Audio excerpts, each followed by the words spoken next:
Good morning, my name is Marina and I'm the President of the Australian Society for Computers and Law. I would like to start by acknowledging on behalf of all the First Nations people of the lands from which we gather and their rich and continuing connection to land, sea and community, and pay our respect to their elders past and present, and extend that warm respect to all Aboriginal and Torres Strait Islanders joining us today. We are pleased to co-host this event with leading organisations that share our mission to improve cyber resilience in higher education. Willis Towers Watson, CAUDIT, SOL, the Society of University Lawyers, SECedu and the Australian Computer Society. I would especially like to call out Ben, Richard, Greg Sawyer, Mark Portlock and the WTW team.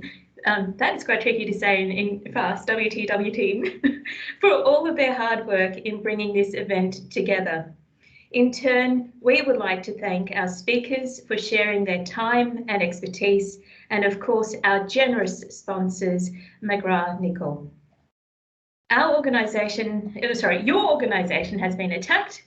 There are demands attached to that attack. What is your next move? To guide you, we have assembled an expert panel and an interactive cyber crisis simulation. The audience and our panel are multidisciplinary, offering a rich cross-functional analysis of the evolving cyber crisis. We hope you're as excited as we are about what's about to happen next. It is our intention to sharpen your, what Ben calls, resilience reflexes and provide insights through a cross-functional decision-making system so that you can ask the right questions at the right time. It's important that we put you through a bit of a pressure cell because that's what you're going to find yourselves in should a crisis evolve. We have circulated bios for each of our speakers and encourage you to connect and follow their great work. But for very quick introductions, our panelists today are Shane Bell, partner of McGrath-Nicol, a highly regarded cybersecurity and digital forensics specialist. Richard Buckland, Professor of Cybercrime, Cyber War, Cyber Terror at the University of New South Wales School of Computer Science and Engineering. He's also Director of SECedu. Leah Mooney is Senior Legal Officer at the University of the Sunshine Coast, Queensland, a practicing lawyer and expert in cybersecurity, privacy and evidence. And Stephanie Lewis is Special Counsel for Clyde & Co, specialising in cyber insurance, regulatory investigations and incident response. Our moderator and what I would like to call our crisis conductor today is Benjamin DeMarco, Cyber and Technology Risk Specialist at Willis Towers Watson and leader of the AUSCL Cyber and Risk Governance Network. So Ben, it's now over to you to take us through next steps and let us know what our participants are to expect today. Thank you, Ben, and thank you all. Brilliant. Thank you very much, Marina. Just to echo what Marina has said, we're incredibly grateful to all of the collaboration partners that have come together to help us with this event. This is an event that within the AUSCL and also the people we work with, there's been a huge amount of excitement to deliver. Cyber events are something that strike the media constantly, and one of the tensions that I think a lot of people in the industry feel is often we talk about them in the context of being these unresolved, uncontrollable crises, and there's a real element of fear in terms of how they're communicated. Unfortunately, we don't spend enough time talking about some of the more practical issues, which is that like any other type of challenge or exposure an organisation faces, you can take a whole host of different steps to improve the way in which you understand how you'll deal with the crisis and also how to make yourself more resilient. What we've really focused on today is that, and reflecting that, we've also got an interactive cyber tabletop that we're going to run you through. A huge part of this is that we'd like all of you in the audience to be voting as we go through. We've designed this to be a little bit of a choose your own adventure. And what we'll do as panelists is we'll think about the various things that you put in, and we'll also try and give you some feedback on our own insights and how we would respond to the various challenges that come through. In terms of today, as I mentioned, the interactive component is a very large part of what we're looking to do. Because of this, this particular presentation works with Slido. In order to participate and to vote, you've got a few different options. For those of you that have logged in through the desktop interface of Teams, you should see a little S logo appearing in the top corner of your Teams window. If you press that button, that will integrate Slido, and it will take a little while to load, but you'll be able to see the poll questions as we go through. For those of you that are on a mobile or some other type of device, what you can do is you can go to the web portal, and if you put in the code cyber-attack, as we've said, that will load up the particular scenario and you'll be able to vote as we go through. Otherwise, there's also a Slido app for mobiles. So if you could just take some time as we go through this, please load up the Slido campaign, enter the code, the hyphen cyber-attack, and from there, you'll be able to participate and join with us as we go through. Now, to begin, we just want to talk a little bit about tabletops and the type of exercise that's going on at the moment and that we're going to take you through. It's fair to say that tabletops get horribly overcomplicated in the information security space, and you can see 300-400 page documents that will teach you the ins and outs of everything you're meant to do with them. What we really want to leave you with today is the idea that a tabletop, like any practical exercise, is very, very flexible. What it's really about is thinking about the type of organization that you are, the things that you feel that you're good and bad at, and showing some creativity and having some fun with it. So again, like all types of processes, a tabletop really boils down to 4 separate phases. One is the scoping, what you need to do, how you want to accomplish it. The pure preparation, that's both in terms of the way in which we're going to build the scenario, but the support that we might need to give people so they can properly participate, how we try and conduct that and facilitate it, and then obviously the evaluation. So what we do to take those learnings and improve our whole approach to not just responding to the incident, but how we understand our cyber maturity and the types of investments that we want to make. As I've mentioned here, we've really got 4 things that we can look at when we do these types of tabletops. One is purely how we're going to respond to incidents and also the way in which we think about our business continuity and our incident response processes. Also, organisation strategies, so the way in which different teams will come together to manage a cyber crisis, and how we might think about things such as stakeholder risks, reputation risks, IP, and those types of things. Stakeholder engagement is very, very important, so the way in which we try and leverage what we do across comm strategies, and also how we think about the way in which the cyber event may impact some of our key clients, key stakeholders, key students, and so forth. And finally, how we think about our technical capabilities, so both the way in which we're detecting these types of incidents, how we're looking to respond, and also the way in which we're going to think about the capabilities that we've got across the entire recovery process. As Marina has helpfully mentioned, please, as we go through this, enter any questions that you've got in terms of the Microsoft Teams chat. We'll try and answer them as we go through, or alternatively, there's some time that we're trying to leave at the end to answer those questions and those discussions. With that in mind, I'm just going to hand over to Shane, who's just going to quickly run us through something called the Mitre attack framework. Thanks, Shane. Thanks, Ben. Hi, all. I'll take about 2 minutes of your time, maybe giving the game away slightly here, but what I'm talking about is the Mitre attack in relation to ransomware in particular. There may be many of you out there that are familiar with this framework. I can endorse it heavily in relation to how it articulates what happens on a range of different cyber events. We tend to use fairly weaponized terminology in the cybersecurity landscape, so we call it an attack framework, but really it's risks and threats. And so if you aren't aware of it, then put that Mitre attack framework into Google and run a bookmark. I can highly recommend that. Ben, maybe on to the next slide. What we've articulated here, and I'm not going to go through this in a huge amount of detail, but important for some contextual setting the scene, is just what's involved from the other side of this in relation to planning and executing something like a ransomware attack that's pretty sophisticated and has a lot of moving parts. And so you can see that the framework allows you to move through each of the different phases, starting with reconnaissance, which is always an important part of being able to execute something like this, all all the way through to access and initial access is really an interesting aspect of ransomware, because that comes to the attackers and the affiliate groups in a number of different ways, either via brokered access or vulnerabilities within systems, phishing emails, and those types of different things. And so important to always contemplate that user access or the initial access point. The other that I like to call out on here is a combination of persistence and privilege escalation. Persistence is what a good cyber attack requires. It requires a foothold in an organization, and it needs to remain undetected for as long as possible, and then it'll seek to gain as much access to information as it possibly can, which is what we mean by the privilege escalation. Moving through the framework, then.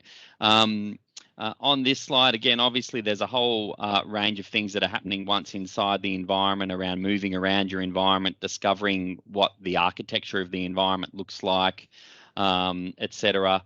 And ordinarily we can piece that part of the puzzle together during an incident with a lot of different logging and artifacts that we bring together. And what we're seeing is the defensive evasion techniques are becoming pretty sophisticated for a lot of these attack groups. The wiping of logs, we're seeing a lot of customized scripts that exist that are left behind in these types of events that are seeking to cover the tracks almost hourly, if not daily, when somebody has a foothold in the environment. And obviously, command and control is the ability for that group to talk to headquarters, if you like, and be able to provide or to drag information into an environment that normally doesn't exist within it. And those are some of the key indicators that we look for. Closing out the framework on the next slide. And these are two very important aspects of ransomware, and I'm sure you've all heard of these quite a lot around the 2 E's or the 3 E's or double or triple extortion. It's all about encryption and exfiltration, and we're looking to maximize impact to an organization to increase my likelihood of being paid. So really what I've done here is just to try to lay out for you the quite a lot of the moving parts that are involved in something like a ransomware, so that you know that that is a fairly well-trodden tradecraft by the people that are doing this. But there's also some good information you can arm yourself with in preparing to be able to mitigate the impact of something like this. Back to you, Ben. Brilliant. And I think the one thing that I'll add to what Shane said here is it's often hard for us to understand what's happening in terms of the attacker's mindset. So what are they trying to achieve? How do they try and go about their various processes?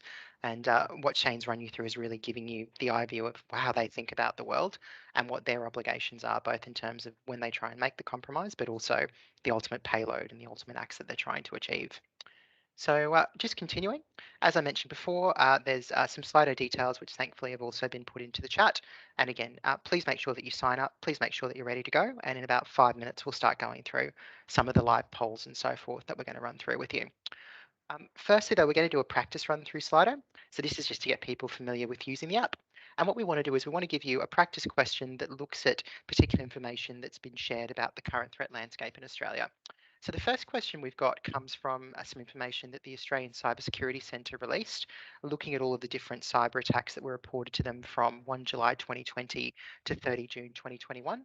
We're going to give you 4 options, and we'd like you to guess what you think the actual number was. So in terms of the total number of cyber attacks reported, do you think it was less than 50,000, around 62,500, around 67,500, or over 80,000 cyber incidences that were reported in the last 12 months? So we should have the voting for the polls open now. So if you can just enter in your thoughts and views on this, and we'll let you know once people have had a chance to vote. So we've got a lot of votes for over 80,000, and I think this is probably a good point to discuss. So the actual answer in this case here is slightly over 67,500. What's particularly interesting, though, is it's a significant order of increase over what's been reported in the previous years. So I think if you go back more than 2 years, it was only something in the range of 40,000 incidents that were being reported. There's also a lot of indications to indicate that it's an even greater number that we're currently seeing this year. So for those of you that have answered the over 80, I think you're probably accurately predicting what we'll see in terms of total number of reports for the next period leading up to the end of June 2022. So that's our first practice one. Second one that we'd like you to practice with is what portion of cyber attacks reported to the ACSC have impacted Australia's critical infrastructure or essential services? This is an interesting one because we often talk about ransomware being something that goes after smaller or less mature organisations.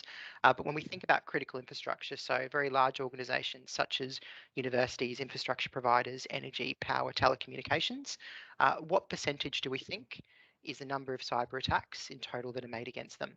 And so the options we're going to give you is less than 2% of cyber attacks strike critical infrastructure. Second one is around 10%. The third one is around 20%. And the fourth one is more than 25%. So again, please feel free to vote and we'll see what people think the answers are. So quite a few are still in that around 10%. We've got some more votes coming in for around 20. There's certainly some people that think it's less than 2%. So we'll just give that another second. And so in terms of what the current state of play is, the ACSC reports that it's slightly over 25%. So again, so slightly over 1 in 4 of all cyber attacks that are reported to them are against what they consider critical infrastructure and essential services. So I think that's an important way of how we actually frame this problem. It's not just the small end of town. It's not just the less mature organisations. Rather, it is really about those types of providers that have both the financial means to pay a significant ransom, but also the ones where they have very significant reputational and other impacts if they do get compromised.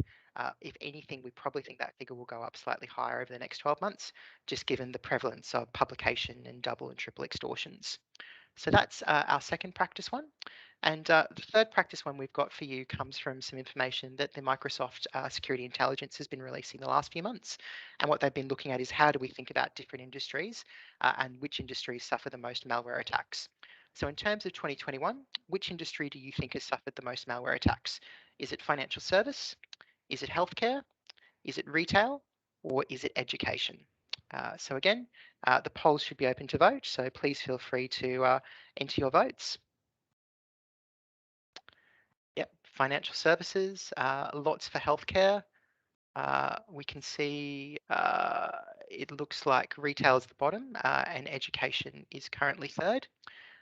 So while those come in, I think this is a really interesting point for us to focus on, which is that if you were to take the pulse for total number of malware attacks 2 years ago, financial services would definitely have been top of the tree.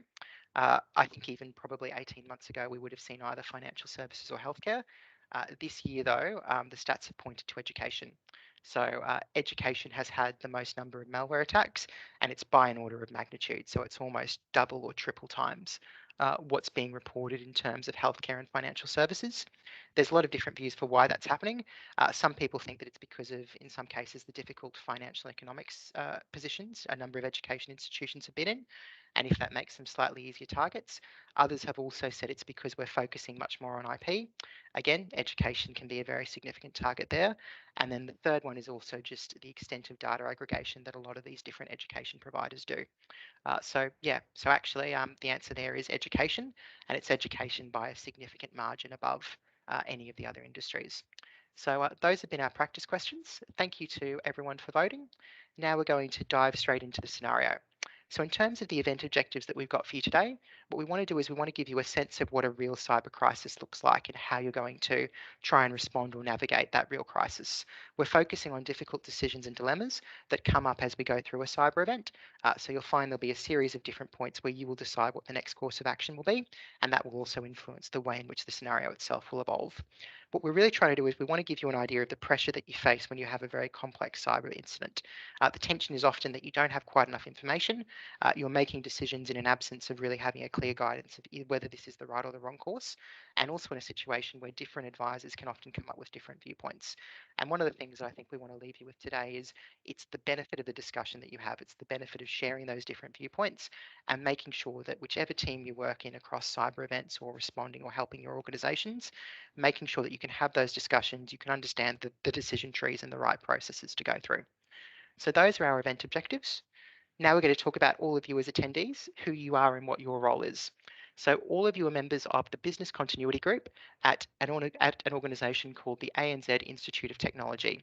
They are a leading higher education provider who have campuses across Australia and New Zealand. They've been recognised as one of the world's top emerging universities for educational institutions under 50 years. This cyber incident is going to develop in real time, but the timeframes we're giving you are much more truncated. Normally these issues would play out over a couple of days. As we mentioned before, you'll be given the opportunity to vote. Please feel free to enter questions as we go through in the chat, or feel free to save those questions up for the end, where we'll try and throw this out to an open Q&A session. A little bit more about the AIoT. So this is a leading public university focused on technology, innovation and science that's recognised both domestically and globally for its impact across education and research. They've made substantial investments in both physical and virtual learning and have over 40,000 students in campuses across Australia and New Zealand. The campuses are diverse. They have purpose-built technology innovation spaces, industry collaboration hubs, research and teaching facilities, and a broad network of partnerships and labs working with government and private entities. There's only been one minor cyber incident that the organisation previously experienced, which was data being exfiltrated for about 100 staff from an event system in 2013. They've said that they're striving to be a cybersecurity leader, and they're also promoting themselves as a preeminent cybersecurity researcher in the region. They adopt a risk-based approach for cybersecurity, as most organisations would. They also manage cybersecurity using an on-site team predominantly, who sit within the wider information technology function. Now, in terms of what's happening with the organisation, over the last 12 months, they've been rolling out a number of uplift programs across all of their environments, looking at things such as patching cadence, security monitoring, endpoint detection, and their response capabilities. They're also, like many organisations, trying to transition away from insecure legacy systems, and they're doing a whole host of different work projects with various departments and research environments. But like many organisations, this is a slow process, and it's likely to take 3 to 5 years to complete. Now we're going to put you in the position of the crisis, and we're going to start with the first bit of information that you become aware of. So starting today at 11 a.m, what we know is Jason Morgan, who is a researcher that works within the Health Science Department at the AIoT, has just reported to the IT service desk that his system is unresponsive. He's rebooted his computer a number of times, but is still unable to access or open files. There are no other significant complaints that the service desk has received. Jason is demanding, however, that the issue be resolved quickly, because he's working on a time-sensitive project compiling medical research data for a major Australian government department. Now, we're going to move the clock forward half an hour, and at 11:30, in addition to Jason, there have been a number of additional complaints which have been received by the IT services team for 9 other employees in the Health Services Department who also cannot access their local computers. The IT service team is investigating the cause and is concerned that a malicious actor may have some degree of command and control within the health science environment. You and the other members of the Business Continuity Committee have just convened. Well, those of you that are available, in light of what you currently know, you need to consider what initial action should be taken. So we're going to give you a couple of options. Your first option is to instruct the IT service team to shut down the health science network. Your second option is to take no action. So at this stage, just continue monitoring and let the IT service team progress and complete their investigations and share further recommendations with the committee. C, send some type of communication by SMS or email to the health science team, instructing them not to log in or access the health science network. Or D, call in the experts. So this is a point where you'll seek some immediate support from your external legal, forensic and crisis advisors. So those are your 4 options. The poll should be open. Please feel free to vote. While those votes are coming in, Richard, I think I might just hand over to you just to start thinking about what your view is on the initial dilemma and some of the things that you'd be looking at. Thanks, Ben. Well, I mean, this is lovely. We're sort of cheating a little bit because even from the name of the event, we know this isn't going to be nothing. So we sort of know the answer. But it's really interesting I guess it's like that limo driver with the COVID outbreak in New South Wales. If only we'd stopped that one thing, how good that would have been. But at the time, how do we know to focus on that? So that's the tension with this question. You'll find it hard to answer because there's not much information. And at the time, you wouldn't know this is going to end badly. But however you answer and whatever you grapple with now, my advice to everyone would be to work out what you wish you knew. You're probably frustrated. I wish I knew more to make this decision. This is the sort of thing you should be setting up in your system so you do know it as much as possible long before this happens. I think I'll wait till everyone's answered now. Ben, does that seem reasonable? Yeah. So we've got a number of votes in, and right now the top response is to shut down the health science network. The second top response is to call the experts. The third top response is to take no action and let the IT team complete their investigations. Do you want me to talk to those? Yes, please. So, I mean, A is obviously the right answer, but I'd be astonished if 44% of us actually did A. It'd be very hard on the basis of a couple of people saying they can't access some files to shut down a whole network and annoy all those researchers and interrupt business in so many ways. This is really hard. Shutting down everything isn't silly, but it is hard to sustain, and certainly you'll get boy who cried wolf phenomena if you do that too often. I think the most likely thing, being realistic, is to do nothing, to take no action. That's probably what most likely would happen, but I prefer the other two answers, C and D. I don't think, in terms of calling in the experts, that I'd want to flag the experts now and get them in to ask them for their advice. I'm hoping that's already in my plan. It's a bit late now to be coming up with a plan, so I hope I have an incident response plan game sheet that we're following through. So I don't need someone's advice at this stage with no information, but I wouldn't mind calling them or reaching out and touching them to start warming them up, just to let them know this might be important. Something might be happening in the same way that, as Ben flagged, it's very unlikely we'd be at 30 minutes notice be able to convene this whole team in a university. This is when time is a crisis. It's good to start pre-warming things. So if we do have to jump into action, we can. And in terms of reaching out to the staff, it's probably for a ransomware, it's almost too late to do anything now. If they're starting to act, they'll have everything. But nonetheless, I think starting to open channels isn't a silly idea. So I'd try and do things to start to progress things so we don't have a cold start if suddenly everything explodes in half an hour. Steph, in terms of some of the cyber events that you've seen, what's kind of your view on the initial actions and where do you think focus should be? Yeah, look, I think my preference, of course, would always be to adopt item D, which I appreciate in the circumstances. It's not always possible, although I think in this case and in the scenario itself, there is evidence of a malicious actor within the network. And I assume that the university has an incident response plan or a BCP plan in place, and that there's now sufficient information to trigger that.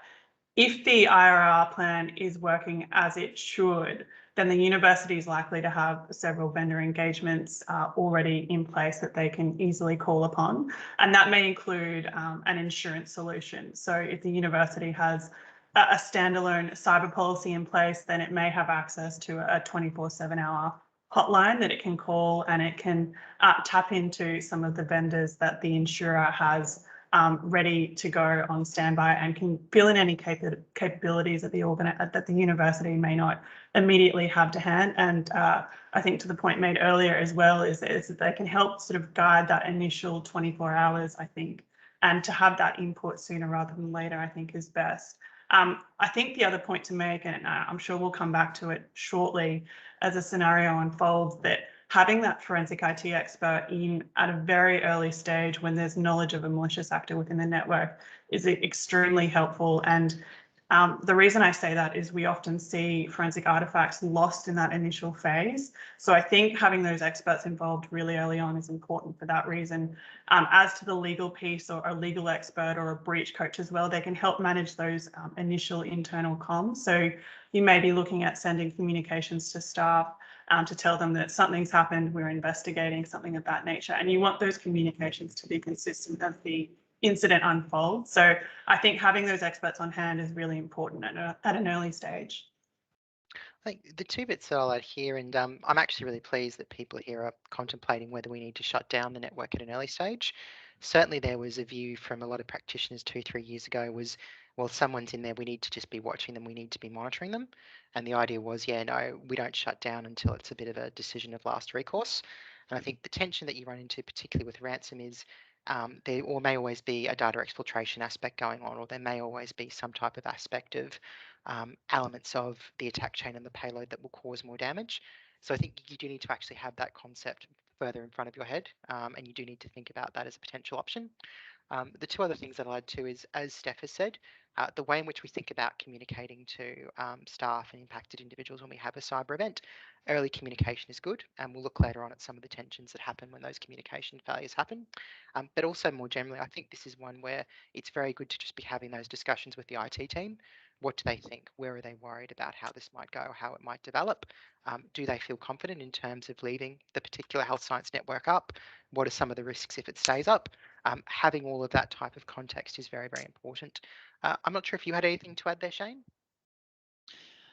Ben, I was going to put my IT hat on for a minute and say that that we like B because, and a combination of B and A, I think, because one of the things that can be really challenging from a technical stakeholder perspective involved in an incident like this is the speed at which you're asked to move and the fact that you've got some established processes that you need to go through in order to be able to do what you need to do, which is bring as much information to the crisis management team as possible.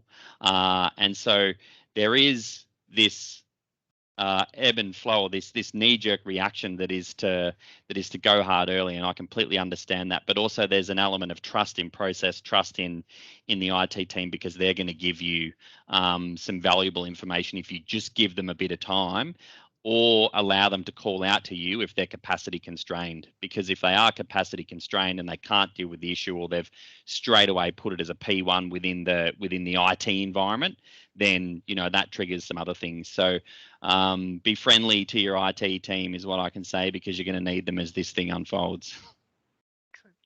So that's our first dilemma. What we're going to do is we're just going to start to move through now. So we're going to take you forward 10 minutes. So we're now at 11:40. So in this particular situation here, the researcher Jason Morgan is becoming increasingly distressed and is complaining to colleagues that the inability to access the health science network is jeopardizing his time-critical work. He's worried that the delay will have reputational impacts for the AIO team. Jason has approached the IT services team directly and is demanding that they immediately wipe and restore the health science network to its previous state using an on-site backup from the previous day. So Jason's clearly causing some tension for the IT team. What we're going to ask you to do for this dilemma here is the Chief Information Security Officer, Christine Thomas, has expressed discomfort dealing with Jason and is asking the group for advice on how to respond to him. So the first option you've got is agree with Jason and instruct the services team to wipe and restore the network from the day old backup. Secondly, you can reprimand Jason and instruct him not to speak further to the IT services team. Your third option is to instruct the IT team to investigate the cause and extent of the incident and to just ignore anything to do with recovery and recovery options at the moment. Or the fourth option that we're going to give you is ask the IT team to investigate the risks and benefits of restoring from the backup and to provide a report to the committee, to the group. So we've got the voting open, so please feel free to enter your responses. And again, I think what we're really trying to play with here is your view on immediate restoration, your view also on how to deal with some of these internal actors that can be very agitated by the cyber event, but also how you want to think about the focus between investigating, understanding what's going on, and then taking some steps that may impact the IT environment at large. So we've got some votes coming in. Right now, Shane, the top vote is to ask the IT team to investigate and report on the risks and benefits from the backup.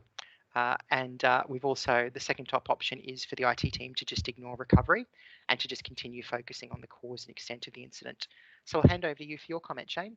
Great, thank you. And I think C and D is where you sort of straddle a balance in this one. From my perspective, I'm not going to get into the dynamics of reprimanding people and the dynamics of research within the university landscape. I might let Leah or Richard talk about that. But if I'm thinking about progressing this incident in a constructive way for the two different competing objectives, which is return to service and investigative root cause, and trying to make sure that you can mitigate this happening again, either in the short term or the long term, then you're going to straddle C and D. And ideally, your incident response plan would allow you to, depending on how capacity constrained you are, to be able to deal with both, to be able to call on a playbook and to be able to say, I know that I'm dealing with an availability issue, and therefore I know that at some point in time I'm probably going to have to be able to rebuild my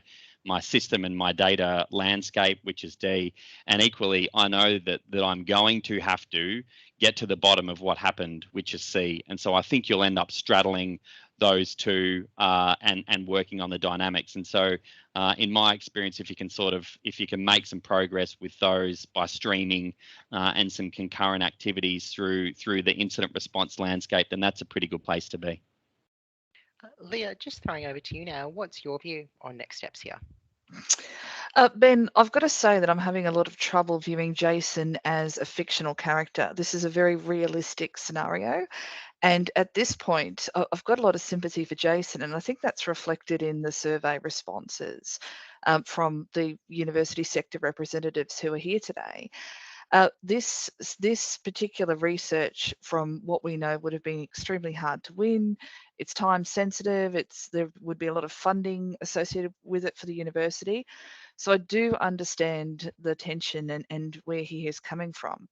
Having said that, it is important that he allows the CISO to get on with her job of undertaking somewhere between C and D, as Shane said earlier.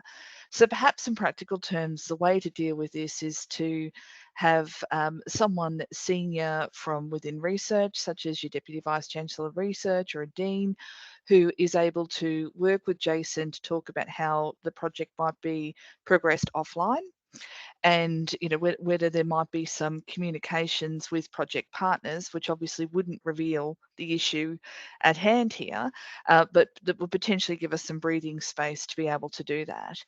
And it also highlights the importance of bringing in external providers, because when you're in the heat of an incident such as this, as a university organisation, the CISO would be feeling the pressure from the researcher and from other members of the team. This is strategically important to the university. It's financially important to the university. And having someone who's external, who can come in and calmly say, this is what we need to be focusing on, is very important at this point. Yeah, and I think the two comments that I'll just make to this is one too where the maturity of the organisation really comes into play, and what you will see is there are some smaller organisations where they do almost go straight to recovery. And if you do go straight to recovery when you don't know what's happening in the environment, not only do you lose potential artefacts, but you also just put yourself in this position where there may be further and other compromises. So sometimes part of your role within the IT team, but also within the crisis management team, is to hold the line, because you will have people that will come to you with, this is the business function, this is what needs to happen. You say it might take a number of days before we know what's going on. That's just not acceptable for these purposes. So being aware of these types of agitations and having some of the discipline around how you're going to deal with these types of people is very important. The other thing that I think is really important here too is we do always want for the IT team, when they have these types of problems, to be comfortable coming to a business continuity group or a crisis management team. It's really, really important that you function as a bit of an auxiliary support for them, because at the end of the day, there are so many calls on their time at the moment. There are so many different issues that they're trying to juggle with. Part of your role in managing the incidents is to protect them, to run interference at different points in time, but also just to make sure that they can really focus on the game at hand, which is understanding what's gone on and making sure that we can effectively recover from the incident. So that was our second dilemma. We're going to give you another development now, and then we'll give you a few more dilemmas. So what we're now doing is the IT service team is providing an initial update to the group on their investigation so far. What they've identified is that Jason, our researcher, has been using a number of unsupported legacy programs and services to perform his research tasks. These programs and services are not centrally managed, and the IT team did not have any prior visibility over them. Additionally, we've just discovered that Jason held domain privileges within the Health Science Network and has chosen to disable multi-factor authentication across his accounts. Disabling MFA is strictly prohibited under AIoT cybersecurity policy. Now, just before we get to get to the dilemmas, Richard, I'm just going to throw to you briefly just to give us some context of the issue around the legacy and also the issue around the fact that we have MFA disabled, and what might that mean for some of the people that aren't as technically aware who are attending this. So I'm sure the people from the university sector are smiling at this. It's a legacy.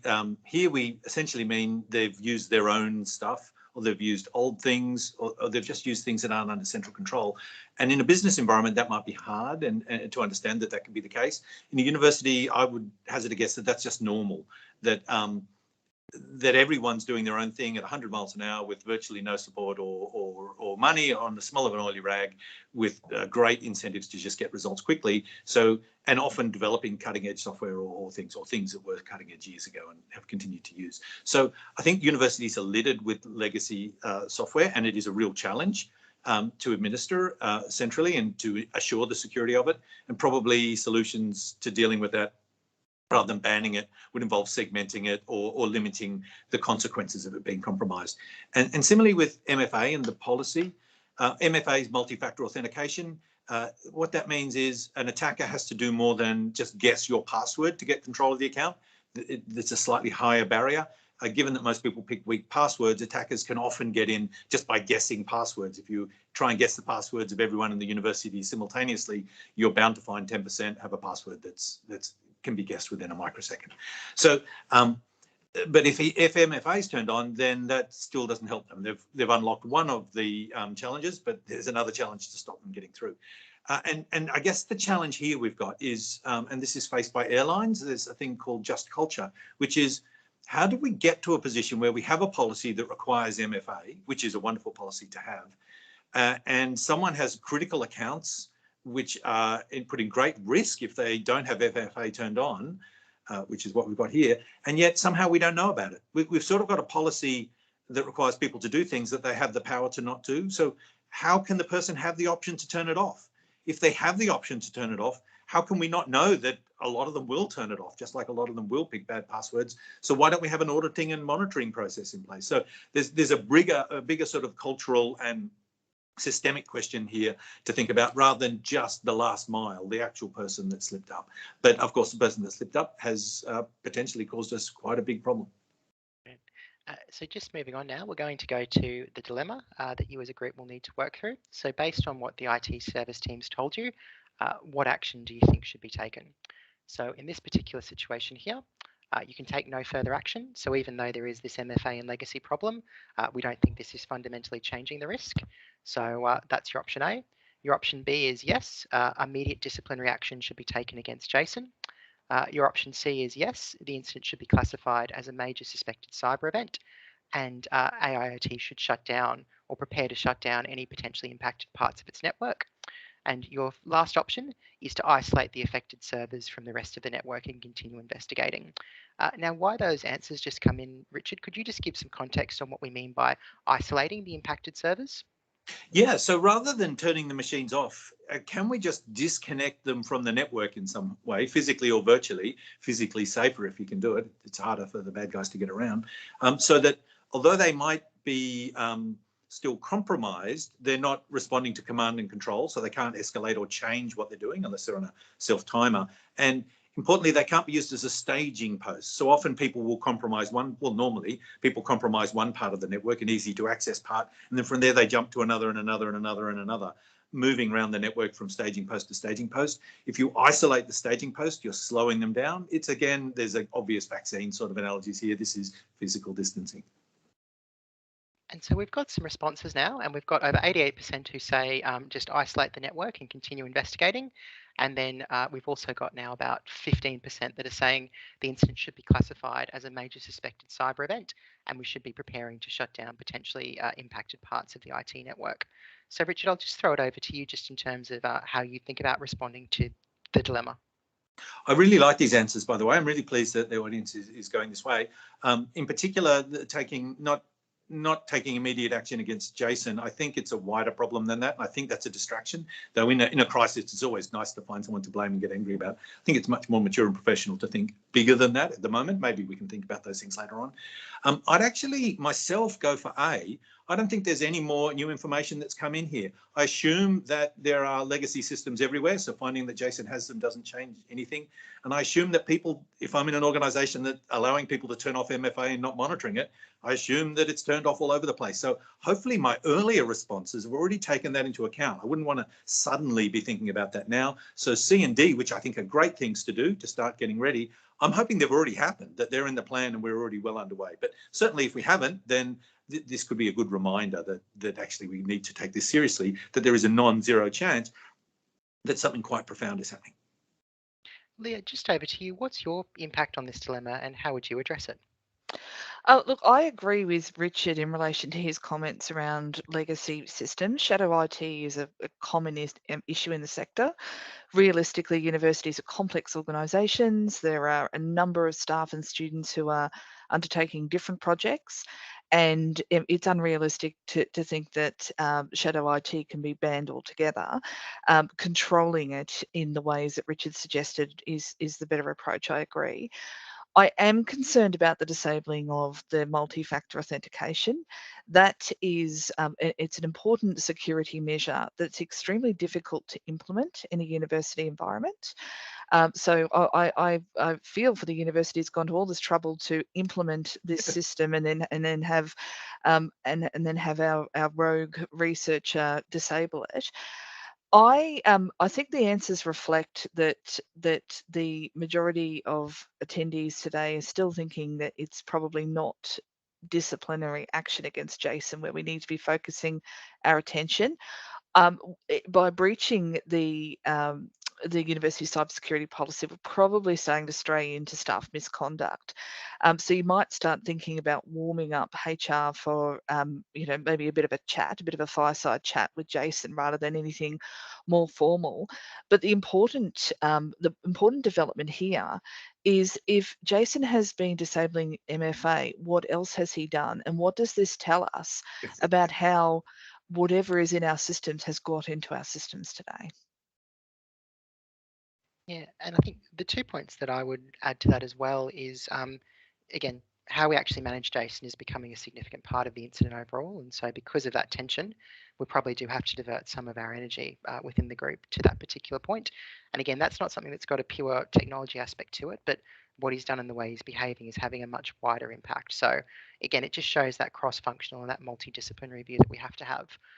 The second thing that I would say here is that you're getting a lot of indications now that it's a relatively insecure environment that's now existed within the health science network. We've got some good indications that there are elements of command and control. We've got the real risk that things could have spread out. You've got the fact that ransomware has been deployed, so the malicious actor has been in there for a while trying to pivot. So you really do have to start thinking about something that's wider than the health science network. Yes, isolation is probably a large part of what we'll want to do, but we can't have confidence that it's only the health science network that's at risk at this stage here. So I think that actual point around, well, let's think about the university environment at large. What do we need to think about in terms of really getting on top of the lateral spread risk? But also, if we are going to have to shut down other large parts of the IT system, are there some preparatory steps or things that we can think about and that we can work through? So that was very good answers. And with that in mind, we're just going to move to your next dilemma. So we're now moving the clock to 12:30. And so this is 1.5 hours into it. And we've now got numerous users in the AIoT accounting and marketing team reporting they're unable to access their emails. Researchers and teaching staff in the Faculty of Engineering are also complaining of slow performance and difficulty accessing files. Christina Thomas, who is the CISO and also the head of IT, has confirmed that some files stored on the email and accounting local services have been encrypted. She's found a ransom note demanding payment of 2,100 Monero, which equates to approximately $7.5 million Australian. Christina cannot find any evidence of ransomware spreading into other teaching or research environments, but she confesses to you that her team is struggling to investigate all of the various service desk reports that they're receiving. She's directly approached the group for instructions on how to contain the evolving incident. The options that we're going to give to you is we've got some risk of real lateral spread now. Do we shut down the entire network? Alternatively, for B, do we take no action? So again, continuing gathering information and trying to work out what's happened. C, do we just shut down the affected known bad servers or bad parts of the environment? Or D, do we continue with this isolation strategy? So just separate stuff from the rest of the network and continue with investigating. So we're going to throw this over to you now for your voting. While the votes are coming in, Shane, I might just initially throw to you just in terms of how you interpret the information of this evidence of potential lateral spread and other services now being impacted for other parts of the university. Thanks, Ben. One of the more nervous aspects of an issue like this is lateral movement and breaking containment lines or containment and isolation strategies not necessarily working in the context of what's known. So, you know, sort of ring fencing something and then seeing something pop up somewhere else. That's pretty difficult from an incident response perspective. Obviously, a lot of this comes down to architecture, incident response plans and playbooks, capacity of the technical team. Obviously, the CISO looks like that she's asking for some guidance and some feedback around prioritization that lends itself to maybe some capacity constraints and maybe the fact that there might be some support that's required, or at least some contemplation at a committee level around prioritization. I mean, going dark to the internet, shutting down whole or parts of the environment, they're generally some safety glass type mechanisms that exist within incident response plans. I mean, I've worked on incidents where an environment is completely flat. I can get into one part of an environment and I can see all of it. And unfortunately, in environments like that, or with big shadow IT components, which Leah mentioned, then unfortunately going dark, or at least disconnecting as opposed to shutting down from the network becomes one of the only alternatives while you buy yourself some time to be able to figure out what's going on. Obviously, if you shut down systems, then you're going to have to bring those back up in a staged or safe way, potentially, in order to be able to get information from them that's valuable to your investigation. And so it's about contemplating all of those different aspects as you work through your plans. But quite clearly, as this scenario is unfolding, it sounds like there's some containment issues, and so some broader ring fencing or dealing with the network or big chunks of the environment collectively sound like it's certainly time for that level of contemplation. Richard, what's your view on this? Oh, just on mute, Richard. Thanks. Someone had to do it. I agree with Shane's answer. That was great. I think that the lateral spread's disturbing. Spreading into engineering perhaps isn't completely scary, because engineering's a crazy place where people are doing crazy things and they're not really necessarily always good at locking everything down. That's sort of part of the openness of engineering. But getting into accounting systems, that's a red flag. You know, that's you know, they've got the crown jewels there. So really, doing nothing now, it's been an option all along until now, which you could argue for, is no longer an option, clearly, once we've got a ransom demand. And so the question really is straddling these two. Do we, and the head of IT is saying no evidence of further spread. Of course, at this point, that's probably true, but we know that's meaningless. It's useless information to us, because anyone good will now be everywhere. So that, and the other, I guess the other thing to bear in mind related to that is, this is likely to have been an attack that's been happening for a while, like termites in a system. And normally the people doing this are quite shrewd, because they want to maximize their money. They'll have been getting footholds in various places, setting things up, and before they pounce. And the ransom demand is the pouncing. So this is the time they've chosen to announce. So the tension we're facing now is, if we shut down, are we going to stop them doing further bad things? Or have they already done all the bad things they're going to do, and is shutting down mainly going to hurt us rather than them? So I think that's the tension. Hopefully it's in our plan. Hopefully every uni will have different circumstances. A complete shutdown of everything, if the network's not segmented, that's a disaster. And that's a public relations disaster too. Maybe it's appropriate, but that's a serious step. I'd escalate this up. This is not just for the business committee now. Do we take down things, our web presence? Do we take down which could be vandalized if we don't? Do we take down ways that people can enroll? Do we lock out our international students who are perhaps doing exams at this very moment? These are very, very big questions. I think the only argument in favor of a complete shutdown for me is encrypting things takes time. So if these guys are now encrypting everything, the second they start to encrypt a critical system, that's when the flags go up and we notice it, because things stop working. That's going to take time. So it is quite possible that shutting everything down is going to stop encryptions that haven't started yet, and that's really useful. But except for that, shutting everything down is a disaster. It's very hard to start things up again. And we will have to turn things on to analyze what's going on.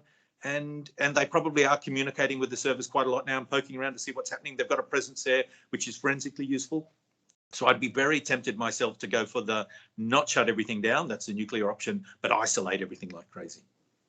And just to play with that question, Shane and Richard, can you just give me a brief snapshot of what's the consequences of if we shut things down? Can we just flick a switch and bring it back on, or what is the next stage if we do go down that route? We're both laughing, Richard. Yeah. I see there. That's pretty funny. No, I don't know that in my 25 years of incident response and IT that it's flicking a switch and then it all comes back on the way that it's designed to come back on. Often I find that you know, the shadow IT component is going to be an issue, but the prioritization of availability is often a blurry field of vision in a lot of organizations, be it a university or otherwise. You know, what's my sequence? What's my recovery steps? What's my priority systems? That's a fairly significant point of conjecture across a lot of organizations, and I think a university is probably amplifies that a little bit, and perhaps Richard can talk to that. But yeah, turning off and turning on is not an easy thing to do in a fairly complicated IT environment these days. And just Yeah. to, Ben, can I just say, I just wanted to make one small point, or two small points. One was, often turning things off and on again makes them good. This is not one of those times. And then the second point, which is more serious, is universities are so complex. I don't know how university IT, I mean, it must be really fun to be in a university IT department. You've got a bit of everything. It's the degustation of IT systems. And so if you think about Facebook, who's similarly, is very complex, when they shut down recently because of the BGP problem, that was a disaster for them, because as they shut down, they lost access to the systems they needed to put themselves back up. And they essentially, it was like they were sitting on a branch, sawing the branch attached to the tree, but they were sawing it on the wrong side of them. So turning everything off can actually disable your ability to turn things back on in various ways sensibly. So I would hope, if this is ever going to be an option for anyone, you've got a plan, you've worked out all these dilemmas that Shane's talked about, at least to getting your critical systems back up, and then you've practiced it, because you can have a plan till the cows come home and the actual reality is quite different. So I wouldn't go down, if I hadn't practiced this and we didn't have a good plan, I'd be very cautious about doing it. And just a related question for both of you. So if we do take this situation of we're now isolating a large number of different parts of the network, what are the next steps that happen there? Because these things, they're isolated, but they're still turned on essentially. Well, Ben, it's about what you're trying to do is get to the bottom point or the low point. You feel like you're falling, right? So you need to get to the point where you stabilize. And so that I appreciate that all of this happens very, very quickly, and it doesn't relieve any of the pressure. But what it does do is at least give you a sense that you know within the confines of the rules of the game, right? You sort of know what's in and what's out, or you can get to that stage. So isolation allows you, if it's architecturally possible within your environment, isolation allows you to do a couple of things. It allows you to prioritize and focus your incident response and investigative efforts in order to be able to get to root cause and look for indications of compromise. I'm using a few pieces of cyber terminology here, and also collect a lot of important information to be able to aid both sort of crisis contemplation and recovery efforts. So it allows you to do that. B, it allows you to think about what my interim solutions look like for operability. So once you've got your containment ring secure, you can think about, well, how do I how do I start to prioritize each of these two competing objectives, setting aside all of the external reputational things and how visible this is externally, which is operability and return to service and minimizing disruption to core business, and all of the IR and forensic requirements that need to go along, and you know, you end up being able to do some pros and cons on what happens if I use this part of the environment here to do these particular things. What do I need to stand up in order to get people back online? You know, those types of different scenarios. It's lockdown, Ben. It's putting the university into lockdown, and then systems that haven't been infected hopefully will stay uninfected. And like Shane's saying, it turns a big, complex, interconnected problems into a series of individual problems that you can prioritize with your forensic and IR teams. And look, I think the two things that I'll add for this, and we see this play out across all industries, but when you are making some of these decisions, you're fundamentally impacting availability for a whole host of different employees. And this is where what we call the business functions really start to feel the pain. And one of the very interesting challenges is, who do you think within the organisation has the authority to make some of those calls? So there are certainly organisations where at this stage they will decide everything needs to go. But the interesting thing is, does a business continuity group feel like they can make that decision? In a university setting, is it a vice chancellor? In all sorts of different organisations, at what point does the IT team or the InfoSec team have a stake? At what point does various other people come in? So one of the things that you will see a lot for all of you in terms of your various IR and other BCP plans is they can be very grey in terms of what the decision tree is. And the decision tree in my mind is constantly where I see these types of things fall down. So whether it's through playbooks, whether it's through discussing, but you really need to have a clear idea of, okay, well, when we graduate to these types of levels of issue, who are we going to invest with authority? Who are we going to trust to make the decision? And who are we going to actually give the comfort that if they do make this decision, it's not going to be a huge impact for them as an employee, or that some of those consequences won't hang on them. So again, this is one of the challenges about cyber events, in that you need to bring a whole host of different people together to think about these issues, and the consequences we don't fully know, but we've got a pretty clear idea now that there could be some long-standing issues for AIoT depending on how we decide to respond to this. So that was that dilemma. What we're going to do is we're going to give you another development, and then we'll go to the next dilemma. So we've now got advice from Christine, who's been looking into the backup situation. And what she's discovered, unfortunately, is that the on-disk backups for AIoT's environment have been encrypted or corrupted.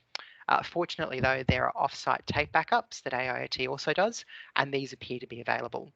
The backup tapes are done less regularly. The tapes are only done weekly. And for this reason, there's going to be about 5 days worth of data loss if you were to go to the most recent tape backup.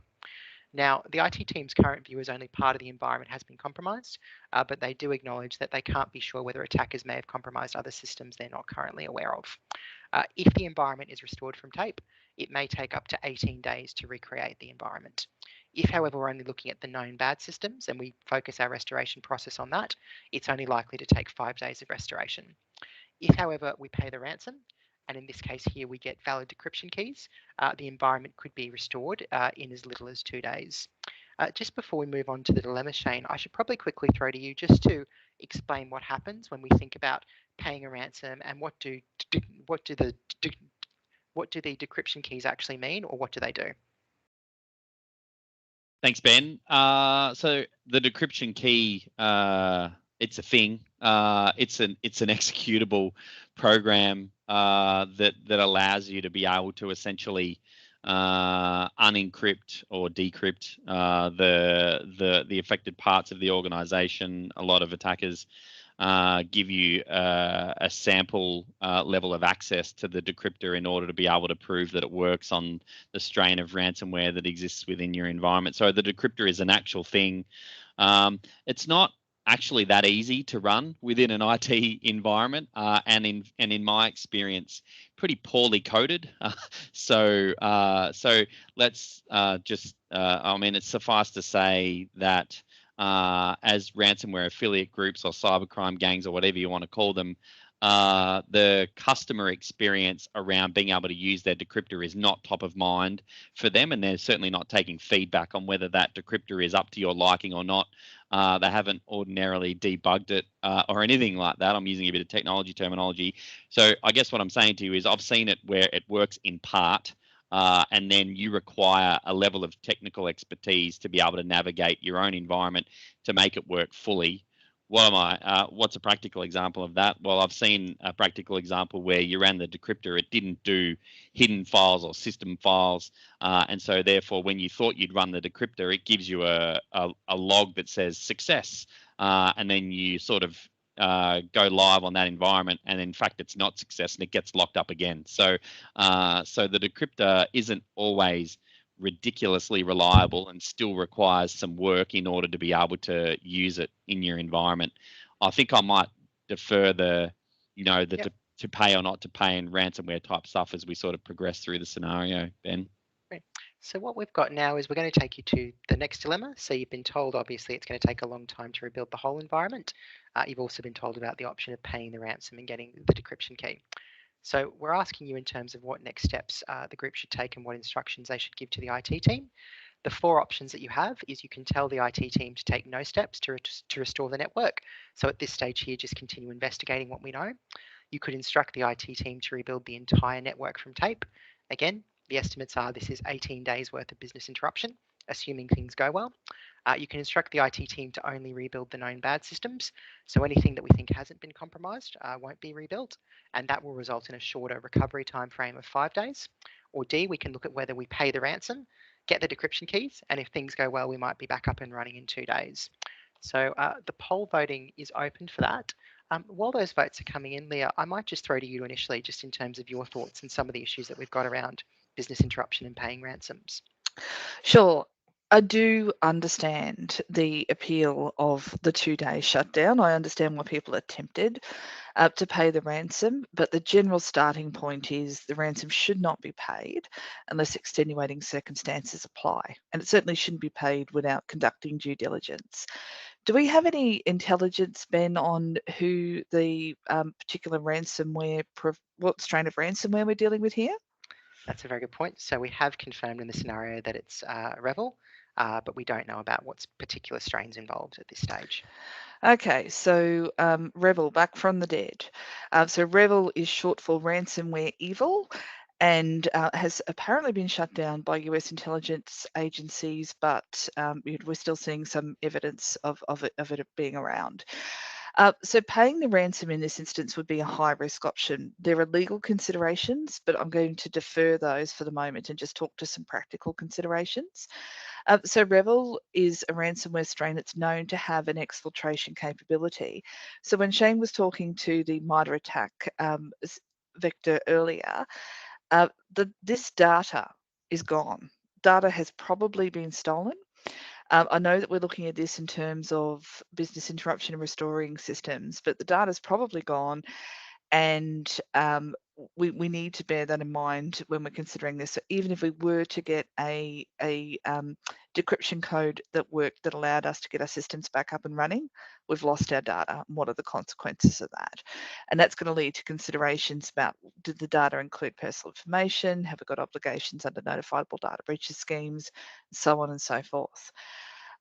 So Revel is a strain of ransomware that was developed by a Russian criminal syndicate known as Evil Corp. They can't be trusted to decrypt in this environment.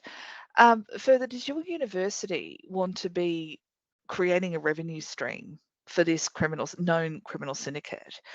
And perhaps more worryingly, Evil Corp was sanctioned by the US government. So I checked the Attorney General's consolidated list this morning, and Evil Corp is not currently sanctioned by the Australian government, but it would be a very brave university that chose to pay an organisation that had been sanctioned by the US. So as I mentioned, there are a number of legal risks with paying a ransom, but I'll defer those and allow my co-presenters to add their 2 cents. Brilliant. Thank you, Leah. So Shane, I want to throw to you next. Right now, the top answer is take no steps to restore the network until they've completed their investigations. And the second one is to focus on recovery, but only a partial recovery of the known bad systems. So what's your thoughts on those answers? Well, and there's a comment in the chat that has some descriptive language about Revel, but the sentiment is the right one, which is they're still in the environment. They still have a foothold. So decrypting now at this particular point in time is counterproductive with a view to return to service in the short term, because you've still got work to do in working the incident in your environment. You essentially need to create a safe environment in order to be able to return to service, which doesn't include pre-existing compromise with a foothold in your environment still. What I see occur is a combination of A and C. This depends on a couple of different things. It depends on the capacity of your team, whether you've got environments to be able to bring things back online and test backups to see if you think, and give those backups a scan to see if there's compromise within those backups. The real issue that you've got is you just don't know at the moment what the point of compromise is. You don't know when. And if you don't know when, it's very difficult to restore with any level of certainty, because until you know when the point of compromise is, there's every chance that you're bringing up parts of an environment that are still compromised, and that's just going to set you further and further back. So you absolutely need to be prioritizing the incident response capability here and getting into the investigation. And trust me, I know that can be a high pressure situation where people are asking you every 5 minutes, got any updates, and you're saying, yeah, my update is I need to keep on doing my job. So maybe stop asking you for some updates. But you need to keep your eye on the bigger picture. And so the capacity of the team, using some externals, all of that becomes really important. And I align to the views of Leah, which is ransomware affiliate groups and ransomware affiliate programs, or cyber crime gangs are generally not the most trustworthy people. And Revel is most certainly back from their holiday, Leah, because we're seeing it a lot right now. So they're back in full force. Stephanie, was there anything that you wanted to come in on with this dilemma? There were just a couple of points I wanted to make, Ben. One, just to reiterate the panel's comments already in terms of the deployment of the decryption key. If you were to receive that, I think that the network could be decrypted in 2 days is probably unrealistic. I don't think I've seen many matters where that's actually occurred upon receipt of the decryption key. The other point I wanted to raise here is that as to insurance, it's often a question we're asked is whether a cyber policy may respond to the ransom demand itself. And I think that organisations, they obviously shouldn't be relying on cover under their policy. They may have a sublimit within it. It may not cover the total demand. But the other point to make is that at this point in the scenario, in terms of making payment of the ransomware, you'll need to be running your sanctions checks, like those mentioned by Leah.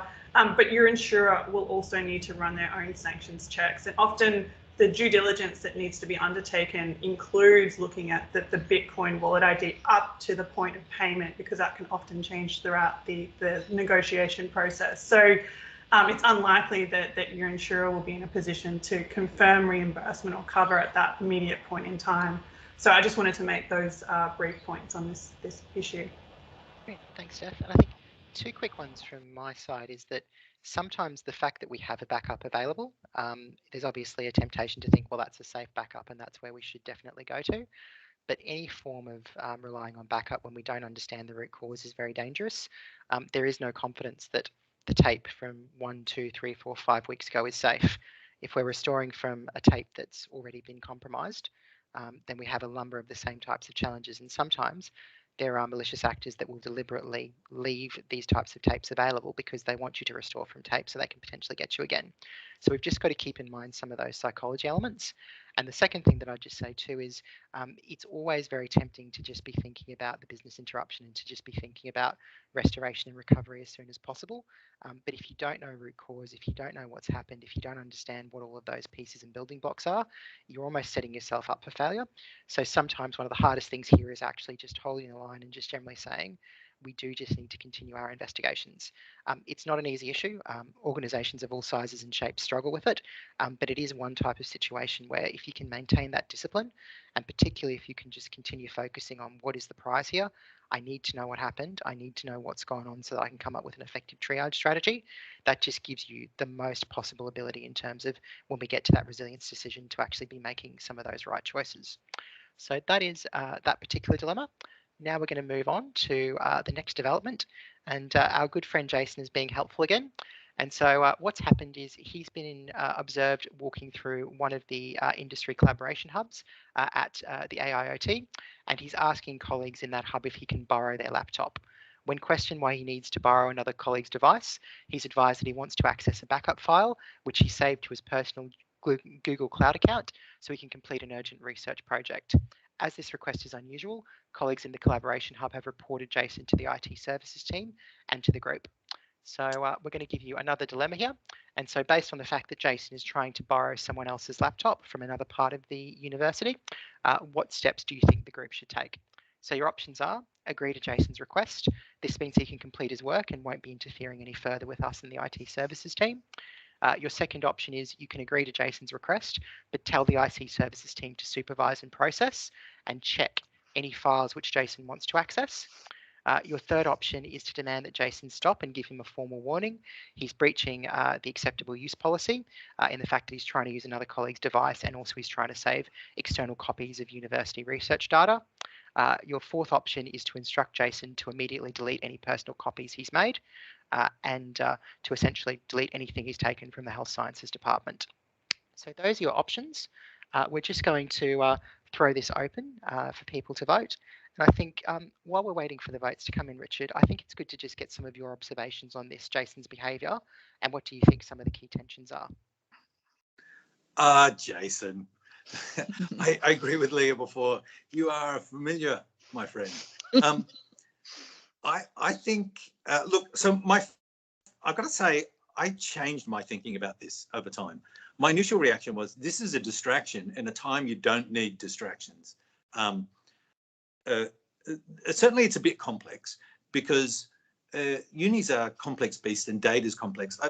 Borrowing a laptop doesn't really seem to be worth someone's time. The real issue here seems to be we're concerned he's making personal copies of information on uncontrolled systems, which he's not supposed to. And then the question here is we probably should really check that before we act, because it could look bad, it could go bad.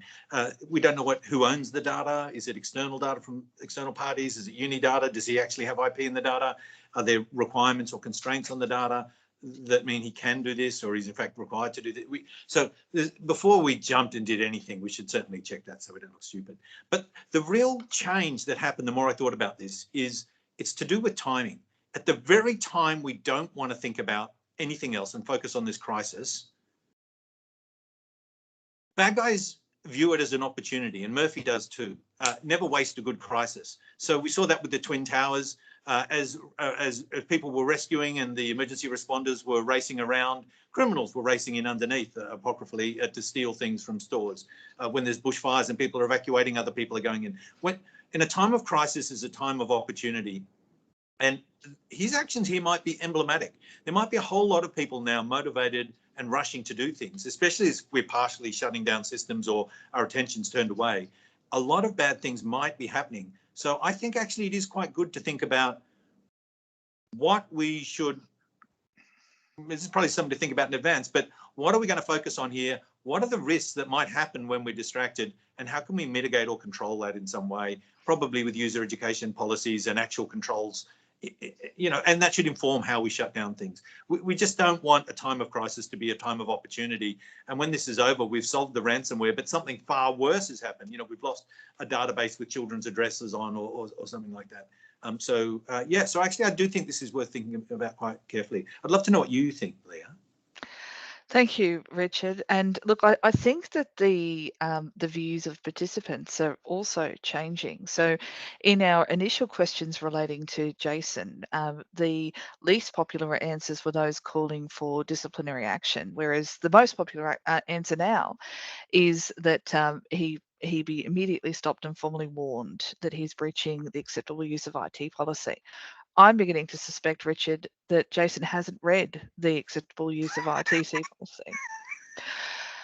I admire his dedication to his research, and I know how hard it is to win research and how important it is and how that funding is crucial to the university. But my initial sympathy for Jason is rapidly waning. And it's definitely time for a fireside chat if we haven't had one already. And it's probably also time to start thinking about whether he should be allowed to continue to be present on campus, because this issue is bigger than his research. This issue is now that there is ransomware in the university systems. The potential consequences are catastrophic. And it appears that he will stop at nothing to access that data and get his systems up and running. And that is going to have a significant impact on our ability to manage this incident. Yeah, I agree with both of those points, and we've had it called out in the chat as well that these files could be infected. What he's actually doing could create a whole other point of compromise within the environment. I think the two things that I would add to this is we have this very firm view of when we have a cyber incident, this is our containment strategy, and we hold the line here. What you're seeing now is there is someone here who is deliberately undermining those elements of your containment strategy. And literally all of the good work that you may achieve over the next 12, 24 hours, that could all go to dust like this. So these types of issues, it is almost evolving into a pure insider threat type of approach. So we almost have to have a slightly different lens from us within that business continuity group of where the effort is and where the focus is. I agree with the comments here that we are seeing a bit of an evolution. We didn't want to do anything with Jason initially, but because of that escalating behaviour, it's almost come to a point where we have to do it. And look, telling him that he's in breach of the acceptable use policy probably isn't going to stop him. So it may be something that's more formal that needs to be taken. The other thing that I'll just say here too is that really this is a situation where, yes, that research is great. And yes, if we could get someone from the IT team to have satisfaction that these files were fine and it would all go, but it makes the problem much smaller than it actually is. Those files are only one small part of what's going on here. And again, we've just got to start prioritizing where the energy and where the effort needs to go from the group. So thank you to everyone who voted for that. We're now going to give you another development. So we're taking you forward to 1:20 p.m. today. So we're about 2 hours and 20 minutes into it. And we've got another very helpful person within the Health Sciences Department whose name is Rita Williams. And what's happened is she's actually found the ransomware note on her system. She's managed to log into a Tor website and she's contacted the attackers involved, Revel. So what's happened is Rita's been informed that there has been exfiltration, and this is terabytes of data from AIoT, which includes sensitive personal and medical information of staff and employees. Also, all of the research data and intellectual property data that was created by the health science team, project information, government grant documents and financial documents, and also records of all previous financial donations provided to AIoT in the previous 12 months. Now, Revel has directly sent Rita a sample of documents proving at least that research data from the health science team was extracted. So we know that that's happened. Revel also has stated they're going to begin publicly uploading the extracted documents in 4 hours' time if the ransom demand is not paid. Alarmed, Rita has gone to the IT services team who have now escalated this to the group. I will say that normally publication threats are things that will happen over a number of days or potentially a week. So this is a much shorter time frame than how malicious actors act, but it's good to actually have that time frame framed in terms of how we're thinking about these types of dilemmas. So that is our development 6. Going on to development 7, we've also just discovered that Rita has posted something on her Twitter account. What she said is, does anyone know about the group Revel? Are they trustworthy? If you have any information, please reach out to me urgently. So you've seen those 2 bits of information, the ransom note, the proof, the steps that Rita's taken to deal with the malicious actor group, and also a public tweet asking for information about Revel. Now we go to our dilemma 7. Based on what Rita has done, what should the group be doing? Your first option, congratulate Rita. She's given you important information that's going to help you decide how you're going to respond, and also insights on Revel. Your second option, instruct Rita to immediately cease all communications with Revel, delete her tweet and demand she takes no further action. Your third option is to ignore Rita. What she's doing just isn't important. We're focused on recovery and root cause at the moment. Or your fourth option is to seek legal advice. Are there actual legal consequences based on what Rita's interactions have been with the malicious actor? So our voting is open. While the voting comes through, Steph, I might throw this to you initially, just in terms of your thoughts and feedback generally on Rita's conduct.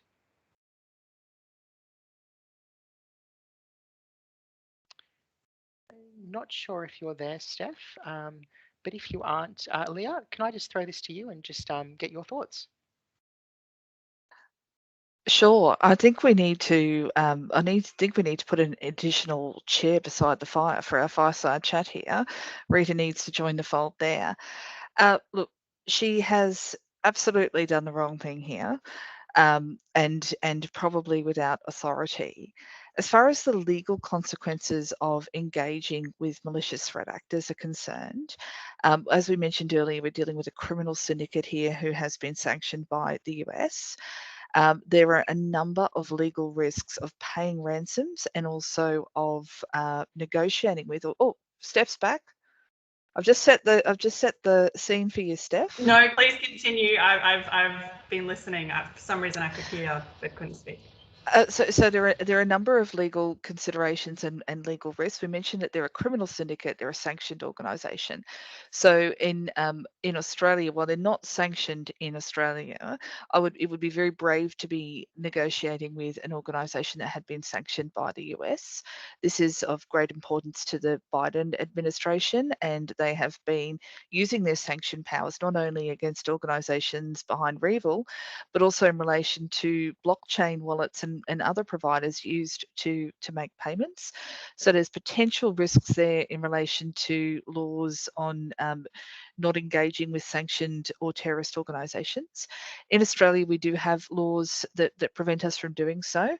And if you go to the Attorney General's website, there's a consolidated list of entities that are either terrorist entities or subject to sanctions in Australia. And it can be a criminal offence to recklessly or deliberately be engaging with or making payments to those organisations. Under the Crimes Act at a Commonwealth level and also in most of the Australian states and territories, there are laws in relation to dealing with money that subsequently becomes an instrument of crime. So Rita's actions probably aren't quite there, but that's something to also bear in mind. And another consideration is that the Australian government has released its ransomware action plan, where it has made it very clear that it has zero tolerance for the payments of ransom.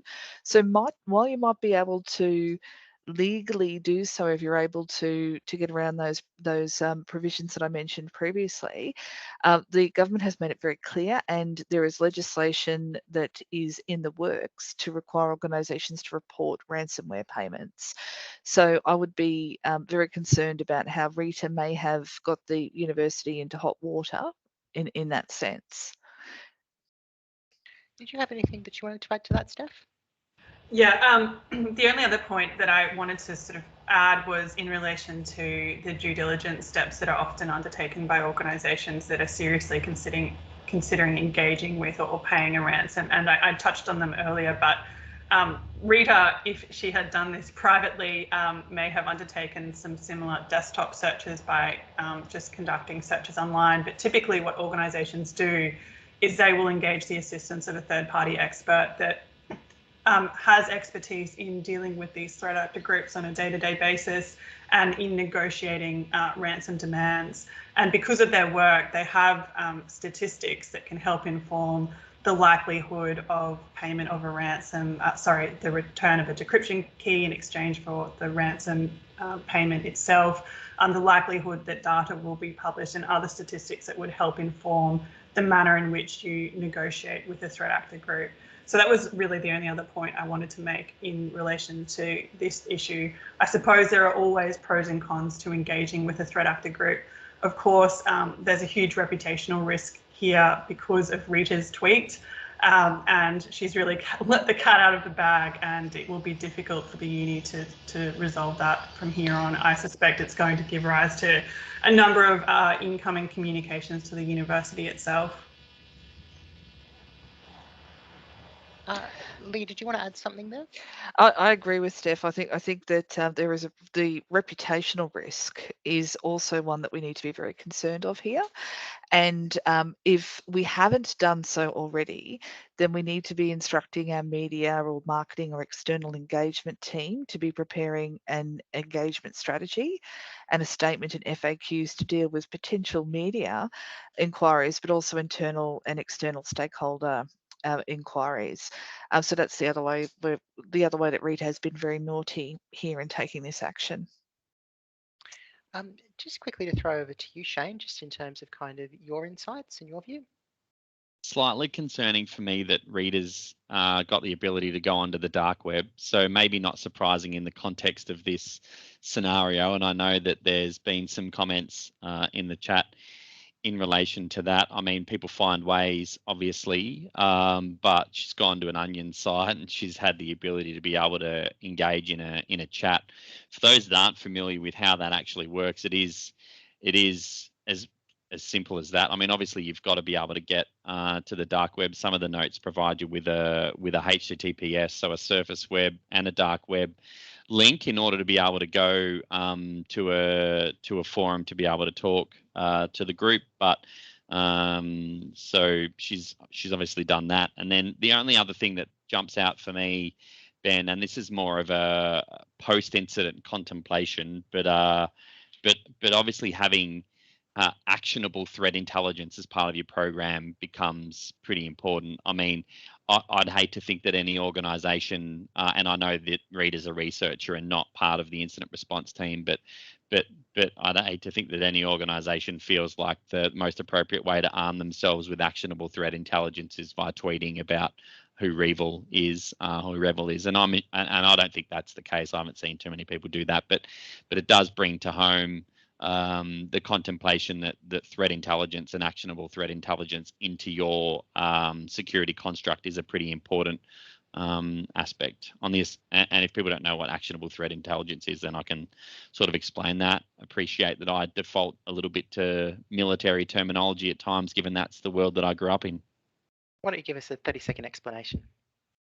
Right, so actionable threat intelligence, actionable being just that, so it's information that is actually valuable to you. It's not just guff that exists on the internet and on chat forums. So it's essentially been stress tested, ordinarily procured from a source that's reputable. So some threat intelligence service providers, maybe as part of a managed security service arrangement or something like that. And it's going to give you really valuable information about threats and risks, and any forward-looking or forward-thinking security program should be contemplating threats and risks and who the actors are that may be behind those threats and risks as it relates to your organizations and your acceptability of some of those risk levels. And so getting good intelligence about ransomware affiliate programs and groups, for example, is a really good way to have pre-armed yourself with information about the motivations behind some of these types of attacks, so you can build that into your incident response plan.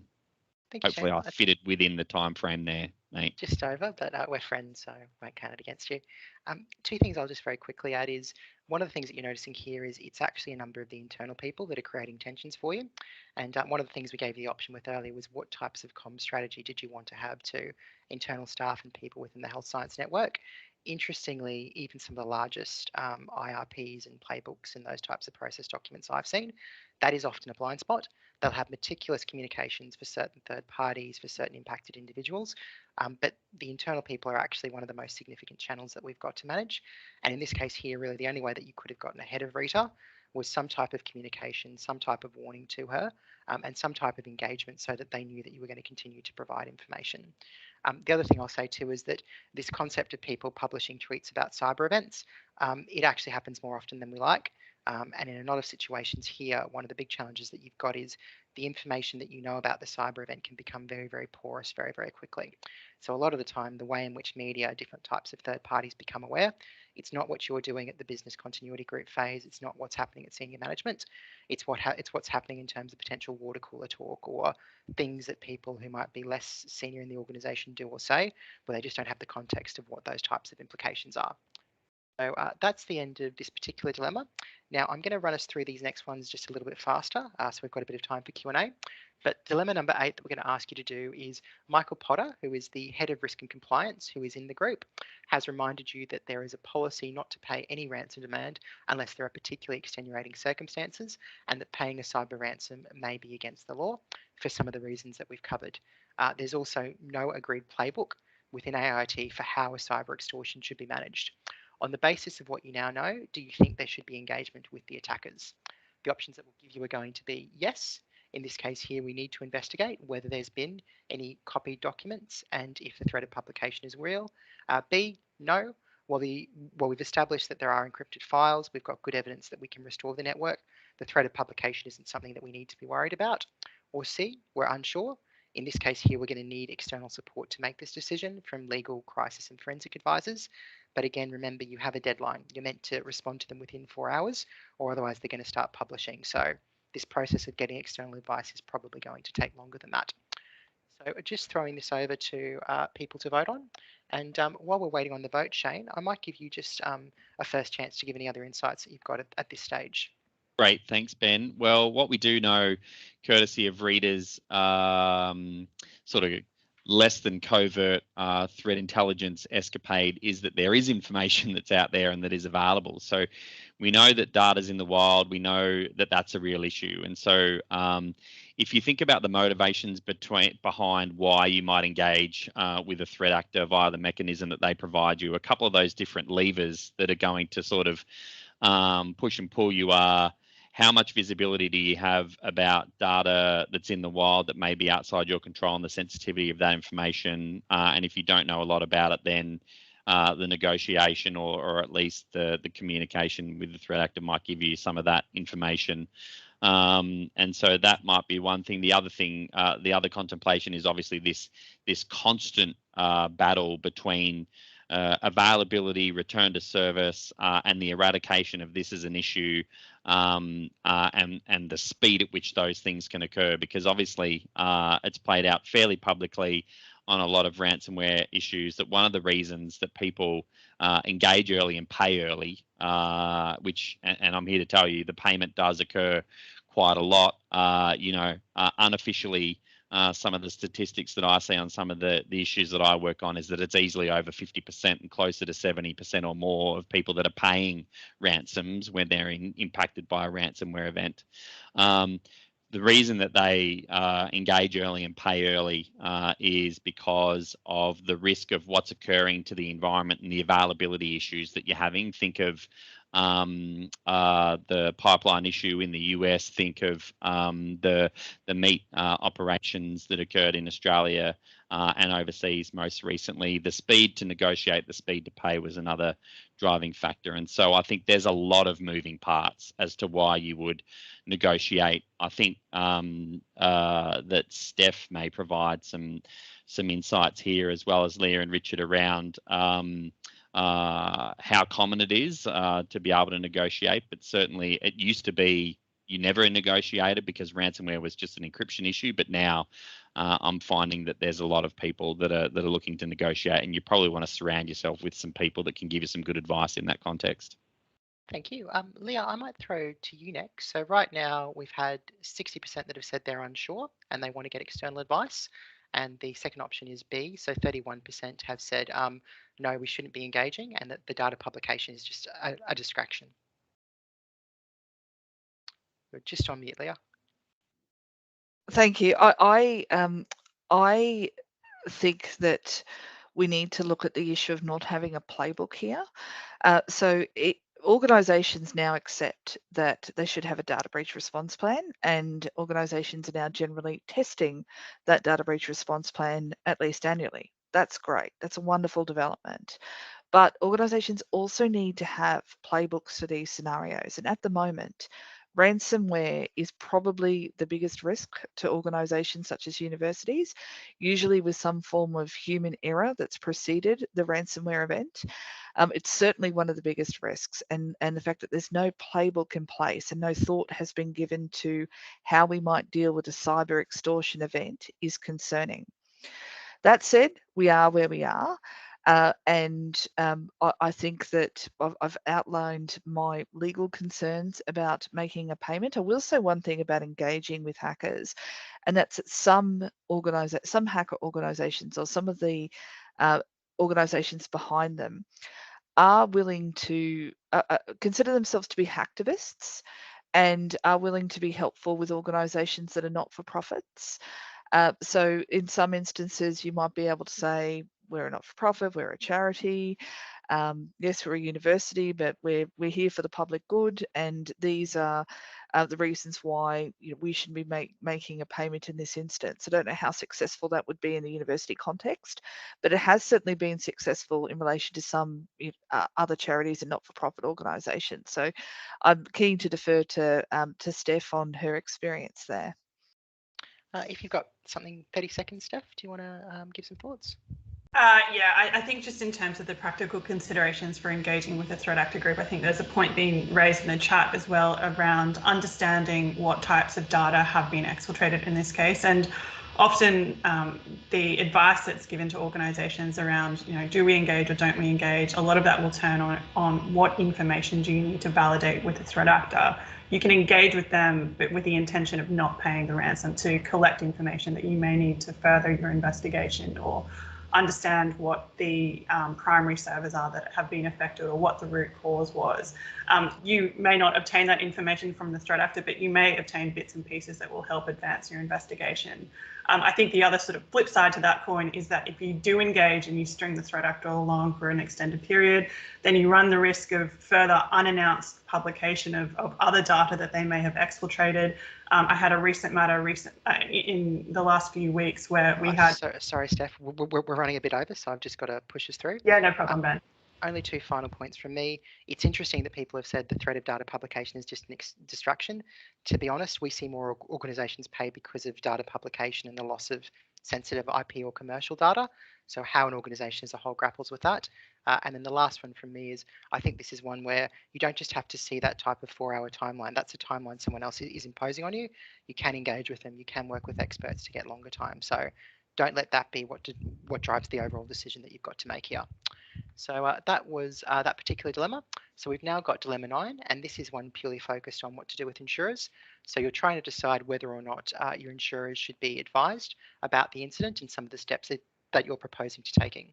So your first option is, should you inform the insurers? No. This is because there'll be no insurance cover in any event. Cyber insurers don't pay. Second option is yes. You need to immediately notify them to maximise your policy rights and the potential benefits and support under the policy. C, yes, but wait until the incident is fully resolved. You can't share any information about an ongoing live breach with a third party, such as an insurer. Or D, we're not sure. In this case here, we need to ask the broker for some support. So I'll just throw those open, and while the votes are coming in, Steph, I might give you just first crack in terms of how you think this should be responded to. Yeah, look, I think early engagement with insurers is critical. Often organisations may wait to later in time to tell their insurer, and by that time they may have incurred significant costs, possibly without the consent of the insurer. And usually it's a condition of coverage under the policy to promptly notify. So I think the earlier that you involve the insurer, the better. And they can also provide any vendor assistance that they may have to hand. So I think it's important. Great. And look, the only comment that I'll make, obviously people are saying we should notify the insurer, and the key thing here is the active notification is what creates your rights and entitlements under an insurance policy. The sooner you do that, the better, the less chance of prejudice. Also, insurers have huge networks that they can connect to, both in terms of vendors and threat intel, so they can actually be quite a useful support function for you. So I think early notification is important. If you're ever concerned or worried about that, your broker can assist and help you facilitate that. There are also a whole host of different hotlines and other mechanisms to make that notification process as easy as possible. So that was our dilemma 9. Dilemma 10, whispers are beginning to circulate amongst staff and students that something's happened. You're asked whether we should be preparing any communications in light of the incident. The options that we're going to give you in terms of the comms, send something to all of the employees about the incident which is being investigated. Your second option, only brief the senior managers within AIoT. So again, we'll tell some people, but we want to contain knowledge about the incident. Your third option is you can tell both employees and students about the incident that's being responded to. And the fourth option is say nothing. So again, we don't know enough, and communicating now could just make matters worse. So we've just gone to the active poll. And while we're waiting for that to come in, Leah, I might just throw to you initially in terms of your thoughts.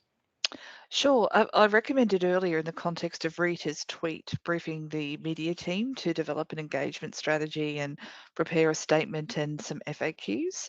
So it would be time to go and review that engagement strategy now. Generally speaking, when dealing with a cyber incident event, unless staff and students are directly impacted, or at risk in some way, it's generally best to reach a point in your investigation when you can accurately advise on the incident and the impacts. The risk with releasing information too early is that circumstances change on an hourly basis just about, and you can cause uncertainty and distress by communicating too soon. So to the extent that you have to make an early communication, it should generally be high level and distributed on a need to know basis. Thank you, Leah. And Shane, was there anything else that you wanted to add there? No, I don't think I have anything to add there, Ben, just to reiterate the importance of comms and the contemplation of comms in a plan, and that can be external comms, but equally internal comms. The efficiency and speed at which you're able to share information amongst stakeholders and deliberate on who goes external is pretty important. And if too many people are involved, then that'll actually slow you down. So it's contemplating that early, I think, and Richard may have a view as well. Yeah, if you want something to add, Richard, 30 seconds. On mute. I used up some of the 30. I agree completely with what everyone said. Comms are so important. They're easy to forget. They can turn insiders that are friendly into insiders that are a loose cannonball bouncing around inside the car.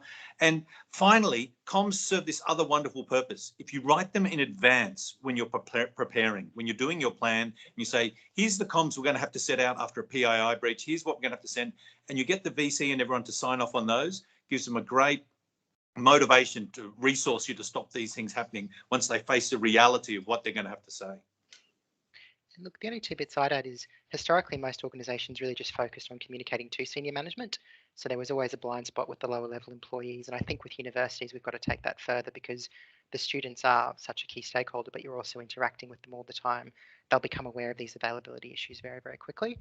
So that type of wider comms strategy, it's probably a bit of a gradient strategy. So different comms to different parts, but we should really think about having as much of that pre-prepared as possible. And again, we can always give comms that give some information, but don't give up the ghost if you like. So we can always say we're still investigating. We'll provide further updates at different periods. So a comm strategy isn't something that necessarily locks you into losing control. It's probably more realistically something that lets you keep control to the extent possible for as long as possible. We're almost towards the end. We're just going to give you another development here. So in this particular case here, local media are now approaching AIoT. They've become aware of the organisations experiencing a cyber attack. They've asked for confirmation on what's happening, whether there's engagement with the malicious actor, and also to what extent employees and student information has been compromised. So the options that we're going to give you here are going to be, firstly, how do you want to respond? You can either ignore the media query, as in there's not enough information, so we don't want to be engaging or speaking with them. Your second option is that you can make a member of the group available to speak with the media outlet. This gives you the opportunity to be on the front foot. Third option, no one will speak to them, but we will provide a short written statement. Or fourth option, we're just going to do something that's a very bland holding statement saying we can't give any information now, but we'll be available to answer questions in 24 hours time. So those are the dilemma options. We'll just give people an opportunity to decide how they're going to vote. While those votes are coming in, Steph, I'll just get your feedback in terms of how you think these issues can be addressed. Yeah, look, I think that issuing a written statement would assist, and that can be relatively bland. I think we discussed preparing a pre-packaged comms pack and having a holding statement ready to go that could be tweaked, I think, is your best bet at this stage. There's a lot you don't know. You don't know what personal information is being impacted, so they're not things that you can comment on at this stage, but you're likely to be asked if you put someone in front of a camera, I think. Brilliant. Leah, anything that you want to add there? I agree with Steph. That would be the option that I would choose. I would be cautious about allowing 24 hours because even local media works much faster than that. And if you don't provide a comment, the story will end up in the paper with a no comment from you. So I think releasing a short, high-level statement that's measured so as not to cause unnecessary distress is a sensible starting point. And look, Steve's raised a good point in the chat in that anyone who's doing this needs to have some type of media training or awareness. Often, to be honest, head of communications will sit in terms of a number of these different crisis management and potential continuity committees. So someone in that role might have it, but if you don't have that in terms of how the committee's been shaped, then yeah, clearly you might need to look at engaging and working with comms and media departments directly. So that brings us towards the end of the scenario. We're just going to do a little bit of wrap up and hopefully have a few minutes for questions. What we wanted to do was give you an idea of some of the high points that the scenario has covered. So again, we're talking about a period of time condensed to 3 hours.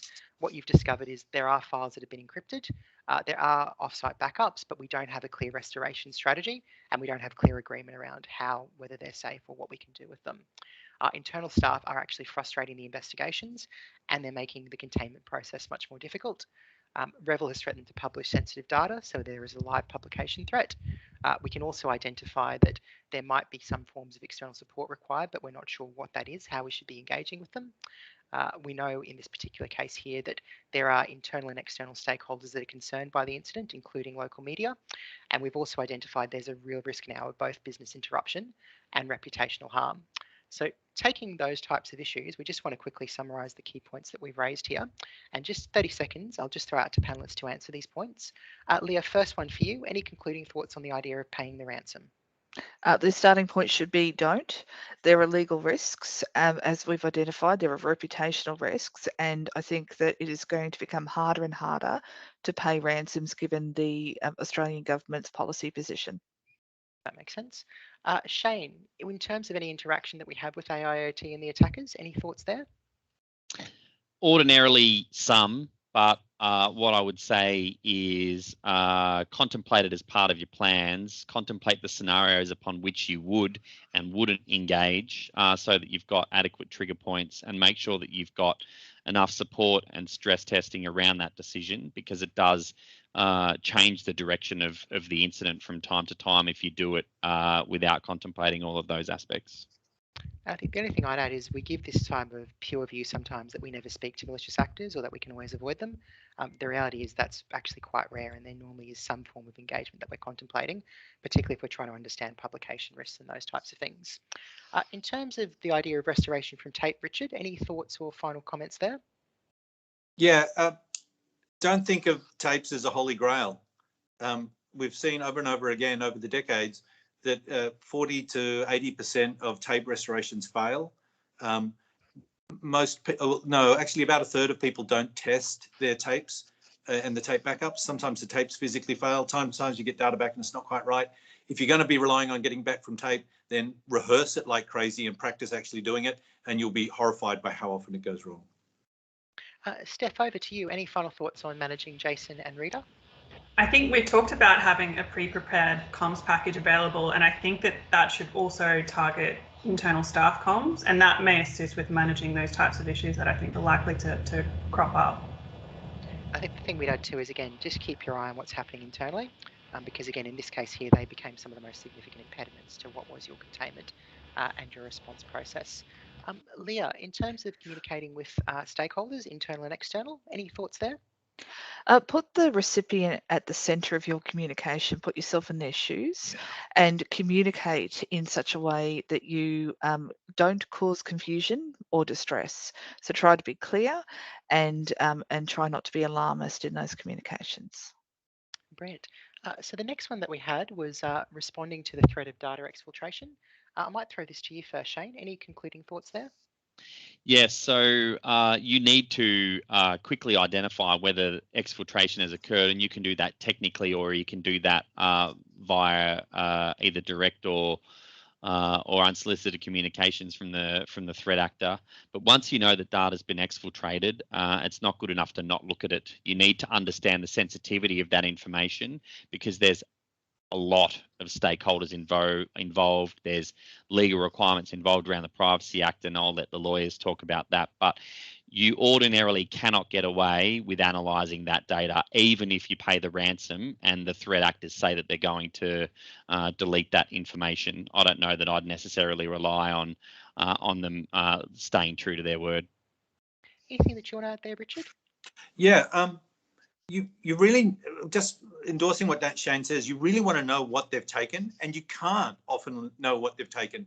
So the first step is to know what data you have, and it's surprising how few of us actually know exactly all the data we've got, so a full order on it. Second is, once you find out what data you've got, delete it like crazy, anything you don't need. You don't want to be trying to explain to the board how they got everyone's passport information from 6 years ago when you had no reason to hold that, or children's data again. And thirdly, you do want to understand the nature of the data, because that relates to the extortion. whether you pay or not, because obviously there are extreme cases where you might consider paying and you'll be under a lot of pressure to pay, and your VC and the management team will need to know. And that's if the data involves physical safety to people. There are safety issues, particular sorts of PII, if it involves security issues, either national or to the university level, and certain other confidential and business critical things. People will want to know if that data's there, and if you can't answer them, you look like an idiot. So know what you've got, try and find out what went out, and try and get rid of anything that you don't ever want to get out. Thank you. Steph, this concept of expert supports, anything that you want to add there?